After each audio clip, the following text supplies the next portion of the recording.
Patrick, j'aimerais ça que tu nous expliques. Je pense qu'au cégep, tu as fait une technique en agriculture, puis après ça, tu as pris possession de la ferme de quelqu'un dans ta famille. Oui, exactement. J'ai suivi mon cours en gestion-exploitation d'entreprises agricoles. Puis moi, j'ai été élevé sur la ferme familiale, puis je me suis intégré à l'entreprise par la suite de mon beau-père. Tu as commencé avec la production laitière, puis après ça, tu as pris de l'expansion. Tu as pris de l'expansion notamment avec les abeilles, tu es devenu apiculteur. Production de miel et par la suite production d'hydromel.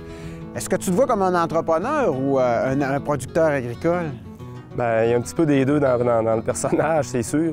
C'est toujours le goût d'améliorer un petit peu son sort. C'était le but de me lancer en apiculture. On a pris de l'expansion sur la ferme et dans les abeilles. Mais le côté entrepreneurial, il faut qu'il ressorte, c'est certain, parce qu'il y a toujours des décisions à prendre chaque jour. C'est beaucoup d'administration, je pense. Oh, oui. Faire la gestion d'une ferme, mais encore plus quand tu as plusieurs domaines d'action comme tu le fais. Oui, oui, on est soumis à plusieurs directives au niveau des ministères de l'agriculture, tout ça. On a des exigences environnementales, puis il faut toujours avoir le souci des remises salariales et que tout bon employeur doit faire, dans le cas ici, dans 2 entreprises. Combien d'employés que tu as au total? Au cours de l'été, des fois, on monte à 10 employés et plus, m'incluant. Et c'est sûr que la miellerie est en plein essor, puis il y a du changement. Toutes les années, ça s'améliore. On compte bien avoir plus d'employés encore dans les prochaines années. Est-ce que, on dit parfois que les entrepreneurs aiment ça parce qu'ils sont libres. Toi, dans ton cas, veux pas, il faut que la traite des vaches se fasse, il faut que tu fasses tes semences. C'est un mélange de liberté, mais en même temps où tu es pris dans certaines contraintes du monde agricole. Oui, on a de la liberté, ça c'est certain, parce qu'on fait jamais, ce qui est plaisant, on n'a jamais le même travail.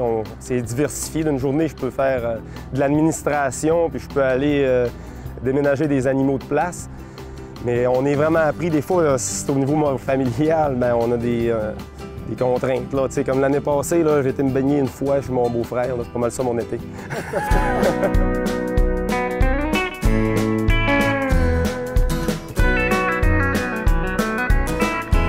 T'as combien de vaches, Patrick?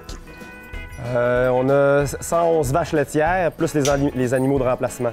Tu travailles avec le vivant. Est-ce que le monde vétérinaire, la santé des animaux, ça, c'est un aspect de ton travail? Oui, c'est terrible. Fondamental. Oui, il faut que tu vois ce que tu fais. Il faut s'apercevoir si une vache est en chaleur, si elle est malade, si elle ne file pas, s'il n'y a pas d'eau, la boule est défectueuse, elle n'est pas capable de s'abreuver. C'est ça. Il faut avoir le contact avec l'animal pour être capable de voir sa bonne santé.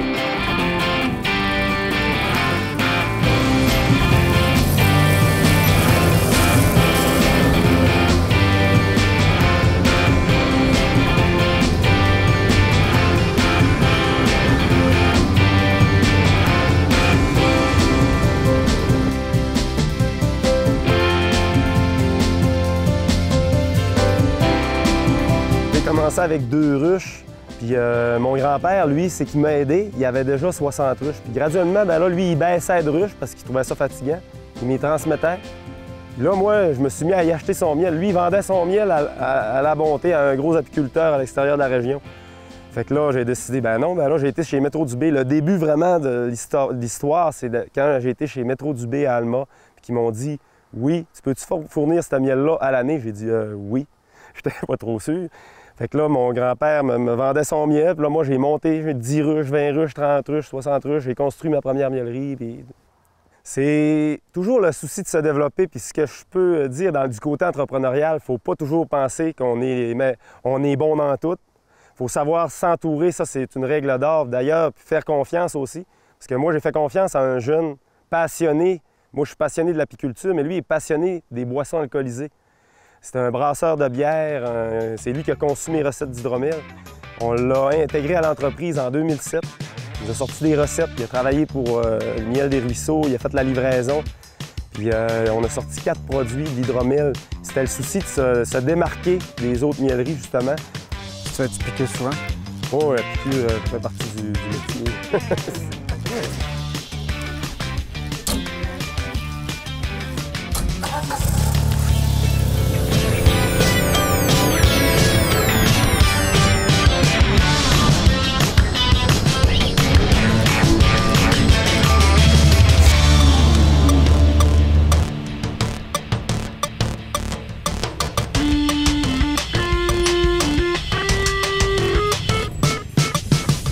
Ça, c'est un autre aspect de ton entreprise, c'est la météo. Oui, c'est ça, la météo.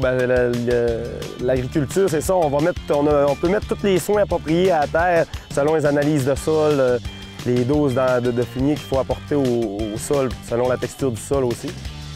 Puis on peut avoir une grêle au mois de juillet, on peut avoir des impondérables au niveau de la météo qui vont venir saccager notre récolte. Fait que c'est un petit peu ça, là, je disais, c'est la loto météo. C'est sûr que t'es mieux de mettre tout ce qu'il faut, puis après ça de croiser les doigts, puis avoir une belle saison, pas trop pluvieuse, puis pas trop sec.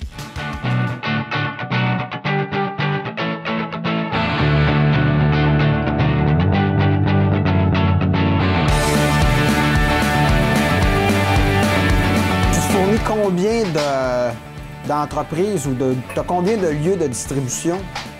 Mon Dieu, on a au moins une cinquantaine d'épiceries, bon, tout le Saguenay-Lac-Saint-Jean au complet. Puis, on est bien fiers. Ça faisait 5 ans qu'on se battait pour avoir IGA Roberval. Hier, on a reçu un téléphone. On a gagné. On a réussi, ouais. Ça, c'est un des combats dans la distribution, c'est d'avoir accès aux tablettes. Oui, exactement, là, parce qu'on se bat contre les gros, contre le miel de l'Argentine. On sait que la production de miel, c'est pas une production qui a de plan conjoint. On n'a pas de gestion de l'offre. Ça veut dire que compétition internationale. Oui, exactement. Puis on compétitionne contre des compagnies, là, McCormick, etc., qui importent du miel de l'Argentine, où le côté salarial est différent d'ici. Les épiciers qui t'ont fait confiance au départ, c'est la qualité du miel, c'est le fait que tu sois de la région, c'est le prix? C'est un peu des deux, un peu des trois. Le prix, oui. J'ai toujours offert, parce que selon les autres apiculteurs, je donne mon produit, mais c'est ça, si tu veux te battre contre les gros, il faut que tu acceptes de vendre ton produit moins cher. J'aurais pu prendre une tangente différente avec faire un côté un petit peu plus artisanal, puis vendre mon pot 50 % plus cher, mais le vendre juste ici, mais j'aurais pas de volume. Alors je me bats contre le miel de l'Argentine et de la Chine.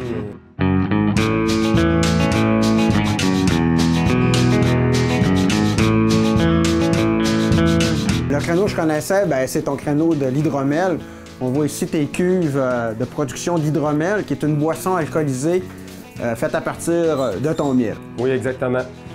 C'est la plus vieille boisson du monde. C'est venu avant le vin et avant la bière. Puis on est les seuls, on est bien fiers au Saguenay-Lac-Saint-Jean qui en font, qui font de l'hydromel. On prend l'autre source Nutrinor, notre miel. Pour ce qui est de l'hydromel au bleuet, on y incorpore des bleuets aussi au mou.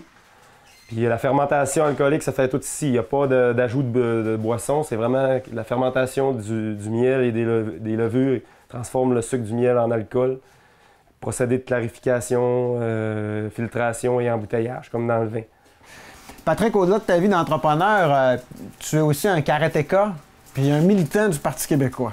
Oui. Parce que tu es ceinture noire, deuxième dan, ça fait des années que tu t'entraînes. C'est un plaisir, c'est une façon de t'évader, c'est quoi? C'est un puissant antidépresseur. Quand j'étais au karaté, j'ai plus de femmes, plus d'enfants, plus d'abeilles, plus de vaches. Je fais le vide complètement. On doit se concentrer sur nos mouvements. Puis c'est quand je ressors de là, si ma journée avait mal été, elle va mieux, ça c'est sûr, c'est certain. L'autre aspect, c'est ton militantisme. Tu es un militant, t'es membre du conseil d'administration du Parti québécois dans le comté Lac-Saint-Jean. C'est quelque chose dans lequel tu crois, la politique? Oui, on peut changer les choses si on s'en occupe pas. C'est d'ailleurs qu'il y a déjà quelqu'un qui me dit ça. Si tu t'occupes pas de la politique, elle va s'occuper de toi. Fait que, oui, exactement. C'est un petit peu aussi mon social, là, sortir du monde agricole. Puis l'implication dans le Parti québécois, ça sert à s'évader. L'objectif, Patrick, parce que, bon, on l'a dit, tu t'exploites différents créneaux économiques, mais est-ce que éventuellement tu penses que ça pourrait rouler au point que tu sois tellement à l'aise financièrement que tu puisses ralentir tes activités? Est-ce que c'est de céder ça à tes enfants? Ou c'est tout simplement de développer passionnément? C'est sûr que je développe avec passion, mais c'est sûr qu'il y a un engouement là, au niveau de mes successeurs, que j'aimerais bien que mes enfants reprennent l'entreprise, une entreprise bien rodée, puis qui n'ait pas à passer à travers les embûches que j'ai passées, puis qui puisse développer, travailler sur un nouveau mode d'agriculture. Si j'ai une entreprise apicole qui est rentable, bien, je vais pouvoir peut-être me permettre des gâteries au niveau de la ferme laitière qui pourraient me mettre vraiment là. Mais tu rêves pas parce que, bon, combien d'heures de travail tu fais par semaine? Ouais, 80 et plus. Mais tu rêves pas d'avoir... Est-ce que ton objectif ne serait-il pas éventuellement d'avoir des semaines de 37 heures? Non, je me sentirais pas... Je suis pas capable. Je serais pas capable de faire ça. J'aimerais... Ça, des fois, je disais, je gagnerais 1 million, ce qui m'attire pas plus que ça, mais moi, je travaillerais autant. Je l'investirais dans mon entreprise, puis elle serait rien que mieux organisée, mes employés seraient mieux payés. Je serais un modèle de firme, ça serait rien que plus beau. La vie familiale, comment ça se passe quand tu fais 80 heures? Ben, quand tu as un moment, tu l'apprécies, ça c'est certain. Quand on a un moment en famille, on essaye de l'exploiter au maximum. Puis ça prend une femme aussi qui est partie prenante de l'entreprise. Oh oui, j'ai une femme qui est... On dit que derrière chaque homme, il y a une grande femme, c'est réellement le cas.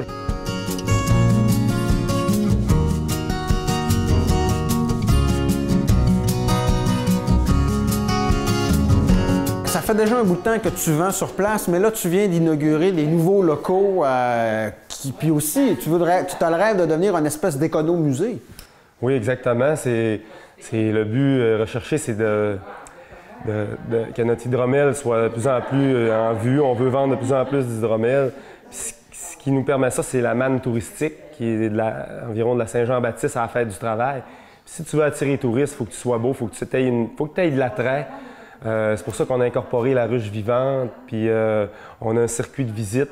Puis on veut, on veut sans cesse développer ça. Le créneau touristique, c'est passionnant. C'est une autre facette de l'entreprise qui gagne à être connue puis à être développée pour promouvoir nos produits qu'on peut un petit peu moins lancer ces marchés.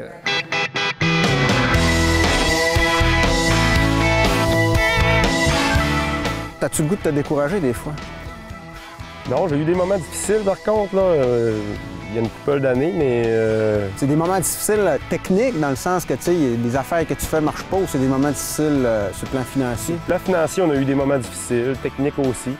Mais je te dirais que on forge notre caractère dans la difficulté. Ce qui fait un homme plus fort physiquement, émotionnellement, pardon, c'est quand tu as passé des épreuves. Après ça, ça en prend gros pour te découragé. Fait que quand tu as vécu le pire, ben le pire, ça peut être moins pire que ce que tu as vu. Si c'était à refaire, est-ce que tu referais tout ça? Oui, je regrette rien. Si je te disais, choisis-toi un autre métier? Non, j'aurais bien de la difficulté.